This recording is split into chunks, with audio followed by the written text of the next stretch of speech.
Assalamualaikum warahmatullahi wabarakatuh. Perkenalkan, nama saya Anggi Yunita, NIM 4217014 dari kelas Manajemen Zakat Wakaf D. Di sini saya akan menjawab beberapa pertanyaan yang diajukan sebagai soal UTS dari Manajemen Zakat Wakaf.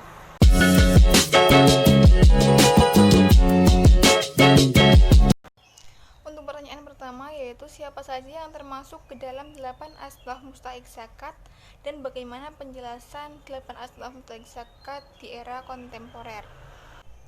Yang termasuk ke dalam 8 asnaf mustahik zakat yaitu ada fakir, miskin, horimin, mu'alafatu qulubuhum, riqab, amil zakat, fisabilillah, dan ibnu sabil. Fakir adalah orang yang tidak memiliki harta dan pendapatan yang cukup. Sedangkan miskin adalah orang yang memiliki pendapatan, namun pendapatan tersebut tidak dapat mencukupi kebutuhannya selama 1 tahun. Kemudian horimin. Horimin adalah orang yang memiliki hutang. Berhutang ini ada 2 ragam. Yang pertama yaitu yang berhutang untuk dirinya sendiri, dan yang kedua berhutang untuk orang lain. Mu'alafatu qulubuhum yaitu seseorang yang dilembutkan hatinya. Mu'alafatu qulubuhum di era kontemporer ini yang pertama yaitu penunjukannya diserahkan oleh otoritas. Kemudian yang kedua yaitu jika pemerintah tidak melakukannya, maka ormas bisa menjadi wakil dari pemerintah, namun tidak boleh atas nama personal. Kemudian riqab. Riqab bermakna sebagai hamba sahaya, baik laki-laki maupun perempuan. Riqab pada konteks kontemporer bisa diartikan sebagai seorang tawanan yang sedang ditawan oleh tentara musuh, kemudian seseorang yang dipenjara karena difitnah, kemudian pembantu yang disekap dan disiksa oleh majikannya, dan bangsa muslim yang dijajah oleh kafir. Kemudian amil zakat. Amil zakat yaitu seseorang yang bertugas untuk mengumpulkan, mendayagunakan, dan mendistribusikan dana zakat. Kemudian fisabilillah yaitu aktivitas jihad untuk membela agama Allah. Untuk makna kontemporernya yaitu setiap aktivitas yang ditujukan untuk perjuangan di jalan Allah, seperti dakwah dan mengelola sarana dakwah seperti sekolah, masjid, dan majelis taklim. Kemudian yang terakhir yaitu ibnu sabil. Ibnu sabil adalah jinayah dari musafir yang bepergian dari satu tempat ke tempat yang lain.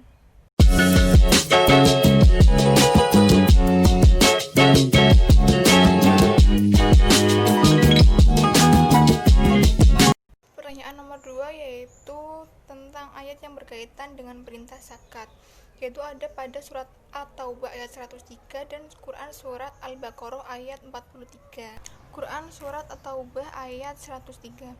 A'udzu billahi minasyaitonir rajim. Bismillahirrahmanirrahim. Khudh min amwalihim shadaqatan tutahhiruhum wa tuzakkihim biha wa sholli 'alaihim.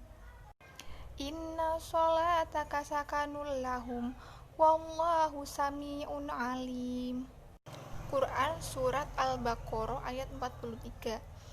Bismillahirrahmanirrahim. Wa aqimus sholata wa atuz zakata wa rak'u ma'ar raki'in. Shadaqallahul azim.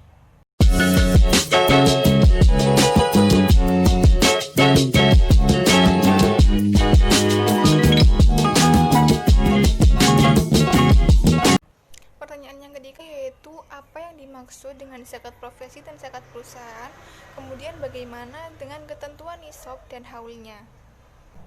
Zakat profesi adalah zakat yang dikeluarkan dari penghasilan profesi apabila sudah mencapai nisabnya. Untuk nisab zakat profesi yaitu seharga 653 kg gabah atau 524 kg beras dengan tarif 2,5% dan dengan haul per tahun.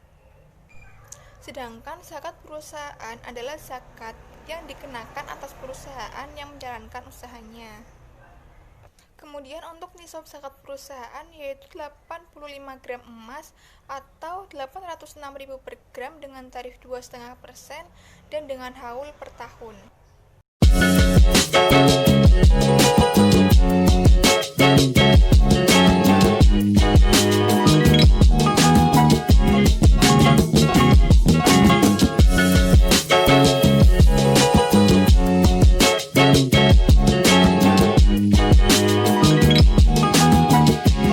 Kemudian pertanyaan yang keempat yaitu bagaimana potensi zakat di Indonesia. Pengelolaan zakat di Indonesia pada saat ini baru menyentuh angka 2%. Potensi zakat di Indonesia lebih dari 200 triliun, namun belum termaksimalkan oleh kemajuan teknologi dan sebagainya. Hal ini terjadi karena beberapa faktor, diantaranya dari peran pemerintah, kemudian sistem yang belum tersosialisasi dengan baik, dan minimnya sumber daya manusia yang benar-benar menguasai manajemen zakat wakaf.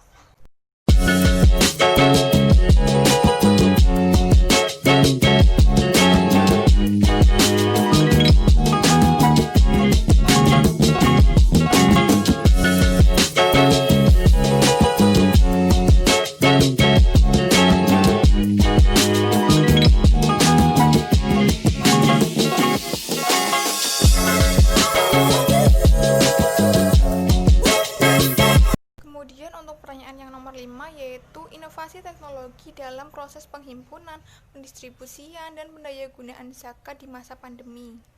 Dalam hal ini, Basnas telah mengembangkan 3 platform digital untuk memperkuat penghimpunan zakat. Untuk platform yang pertama yaitu ada internal platform yaitu seperti website Basnas dan layanan aplikasi Muzaki Corner. Kemudian untuk platform yang kedua yaitu ada external platform. Dalam hal ini Basnas menggandeng 26 kanal digital seperti toko online e-commerce yaitu Tokopedia, Shopee, Bukalapak, Lazada, Gojek, dan lain-lain.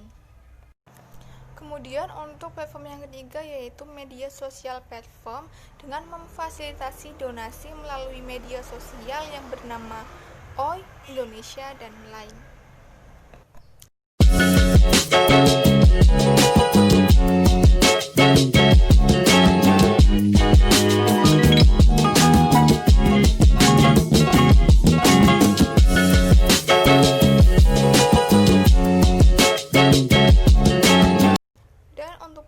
Terakhir nomor 6 yaitu mengenai tugas dan fungsi Basnas menurut Undang-Undang Zakat.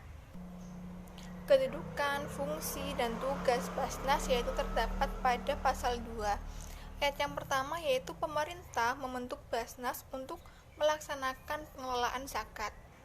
Ayat kedua, Basnas bagaimana pada ayat pertama berkedudukan ibu kota negara. Dan ayat ketiga, Basnas sebagaimana dimaksud pada ayat pertama merupakan lembaga pemerintah non-struktural yang bersifat mandiri dan bertanggung jawab kepada Presiden melalui Menteri. Demikian jawaban yang dapat saya uraikan, semoga dapat bermanfaat dan mohon maaf apabila banyak kekeliruan dan kesalahan. Terima kasih. Wassalamualaikum warahmatullahi wabarakatuh.